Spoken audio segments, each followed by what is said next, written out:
పాకిస్తాన్లోను బంగ్లాదేశ్లో ఉన్నటువంటి ముస్లిం మత పెద్దలు భారతదేశంలో ఉన్నటువంటి ముస్లింని రెచ్చగొట్టే ప్రయత్నం చేస్తున్నారు.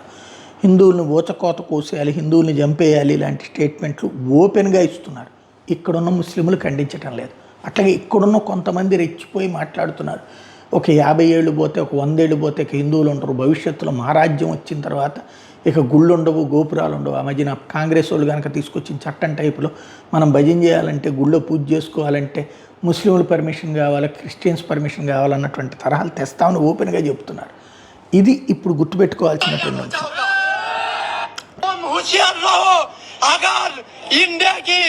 इंडिया की एक मुसलमान पर जुल्म हुआ, कत्ल हुआ, मस्जिद तोड़ने गया तो हम बांग्लादेश से हमारे बॉर्डर को तोड़कर इंडिया की हिंदू को कत्ल करने की तैयार हो जाऊंगा.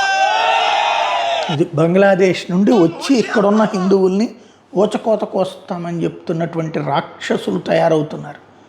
ఏం చేయాలి భారతీయులు, హిందువులు? ఇది ఇప్పుడు $1 మిలియన్ ప్రశ్న.